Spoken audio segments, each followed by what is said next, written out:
O ano de 2020 tem sido devastador para os biomas brasileiros. O uso de agrotóxicos, queimadas, desmatamento são alguns dos problemas socioambientais que degradam a fauna e flora dos mais diversos ecossistemas. A democratização do acesso a dados científicos pode colaborar para uma cultura de uso sustentável da terra. É nesse sentido que atua o Guardiões da Chapada.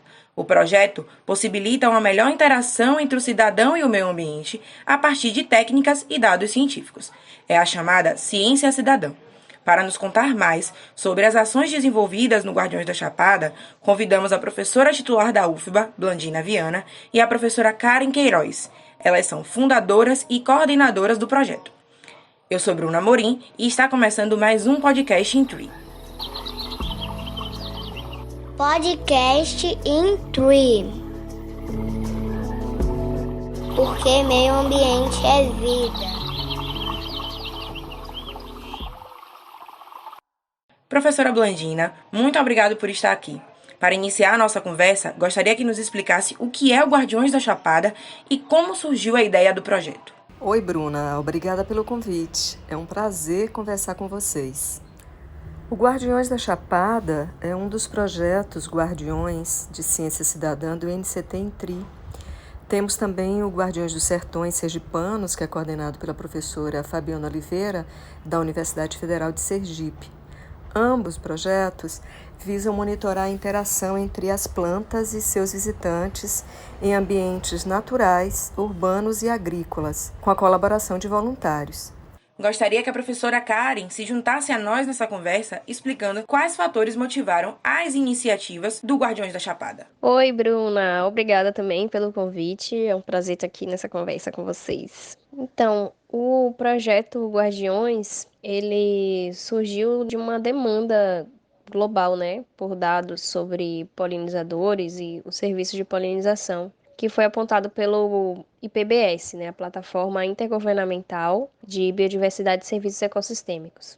Então, a ideia de ter um projeto em que várias pessoas possam colaborar coletando dados da interação entre plantas e visitantes florais visa atender essa demanda por dados. Entendi. Antes de falarmos sobre como funciona o projeto, gostaria de saber por que a Chapada Diamantina. Existe alguma razão específica? Bem, a escolha da Chapada Diamantina se deve a dois motivos principais. O primeiro é que a Chapada Diamantina ela abriga um dos maiores parques nacionais do país, com grande diversidade de ecossistemas e de endemismos. E, ao mesmo tempo, nesse território está situado o segundo maior polo agrícola do estado da Bahia, que é o agropolo Ibicoara-Mucugê. Assim sendo, a Chapada é um ambiente que está em constante pressão, com queimadas, desmatamentos e uso de agrotóxicos. Portanto, a gente considera que é um cenário muito interessante para o desenvolvimento de projetos que visam engajar cidadãos em ações de conservação da biodiversidade e serviços ecossistêmicos. E você, professora Karen, também apontam a segunda razão para a escolha? Uma segunda razão, que é uma questão assim de trabalho já a longo prazo, né? Então, o grupo Polinfruit, que é coordenado pela Bland, que está aqui, desenvolve pesquisas lá na Chapada Diamantina há mais de 10 anos. Então, existe já um conhecimento acumulado sobre a Chapada Diamantina, sobre os sistemas agrícolas que tem lá, perguntas relacionadas à paisagem e outros projetos também dessa interação com a sociedade, né? Projetos mais de caráter extensionista. Muito interessante essa união entre cientistas e a população local. Vocês poderiam explicar como funciona essa atuação lá na Chapada Diamantina? O projeto está sustentado em 3 eixos, né? Que é um eixo voltado mais para a produção de conhecimento científico, a geração de dados em larga escala sobre a biodiversidade de plantas e de visitantes, um eixo de divulgação científica, né, que o objetivo é democratizar o acesso à informação científica gerada no âmbito do nosso grupo de pesquisa, e um eixo voltado para a formação, né, onde a gente oferece oficinas, cursos de extensão e de capacitação, né, do nosso público específico. Entendi. Vocês poderiam, então, relatar um exemplo dessa atuação? Eu posso falar de algumas dimensões, né? Existe uma dimensão que é de interação com a sociedade, dimensão em que a gente desenvolve atividades em colaboração com alguns grupos sociais organizados, e isso parte muito de demandas mútuas, né? Tanto que o projeto levanta, como também esses grupos sociais apontam, né? Então, a gente fez várias atividades de extensão universitária com grupos sociais organizados lá na Chapada Diamantina. A gente tem essa atuação. E também já fizemos treinamentos e BioBlitz, que significa o quê? Que é você ensinar as pessoas como é que funciona essa plataforma, né? A plataforma Guardiões da Biodiversidade, e como o aplicativo funciona e como fazer esse monitoramento, né? Como é que a pessoa chega numa trilha, por exemplo, e vai observar para tirar as fotos, né? Nesse caso, a pessoa, por exemplo, uma coisa que a gente explica é que esses animais, né, os polinizadores, eles vão chegar na flor rapidamente, né? Para coletar lá o recurso. Então, é importante sinalizar as pessoas que primeiro elas tiram a foto desse animal que está lá visitando e posteriormente ele tira uma foto da planta, porque essas duas informações elas são essenciais para que a gente saiba quem é que está interagindo, quais são as espécies que estão interagindo ali. Então, a coleta de dados serve para um mapeamento da área, é isso? De que maneira exatamente funciona essa coleta? A coleta dessas informações ocorre por meio de registro fotográfico desses animais nas flores. Então, os voluntários, eles utilizando celular ou máquina fotográfica, né, eles fotografam essa interação e essas interações, essas fotos, elas são enviadas por um sistema que vai alimentar um banco de dados. Com esses dados, a gente vai poder avaliar o efeito, por exemplo, das mudanças ambientais sobre as espécies, tanto de plantas como dos visitantes. E com isso a gente consegue desenvolver algumas diretrizes de manejo e de conservação da biodiversidade, dos serviços ecossistêmicos na região e planejar o uso sustentável da terra. Para além da coleta de dados, existem outras ações que são desenvolvidas no projeto, é isso? Quais seriam essas ações?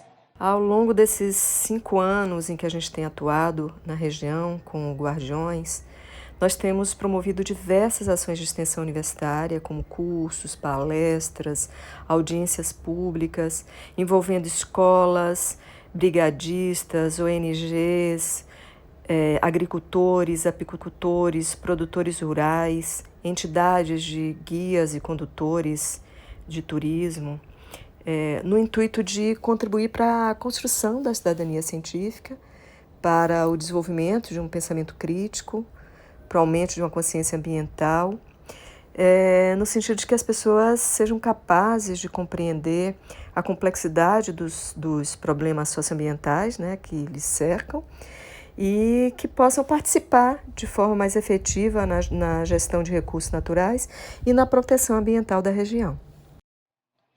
Eu percebo que o projeto está sustentado nessa perspectiva de ciência cidadã.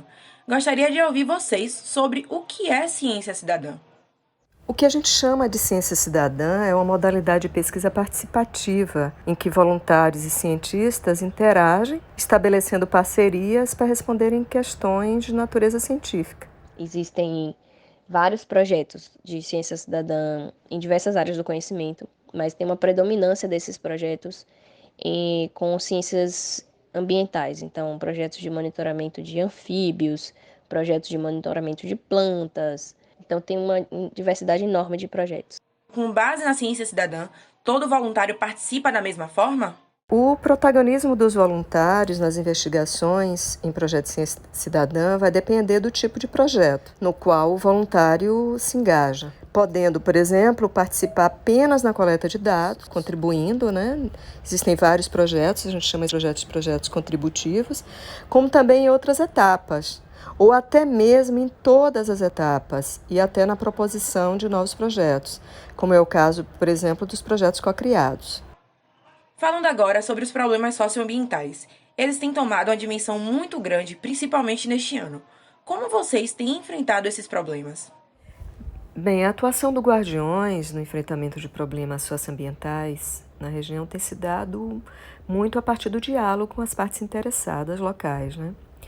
Quando nós somos demandados, temos atuado na promoção de articulações entre os diversos setores e também no compartilhamento de informações de base científica que que a gente considera útil, né, nas tomadas de decisão. Nós também temos nos engajado em campanhas, como fizemos recentemente, em relação ao combate às queimadas, né, no território.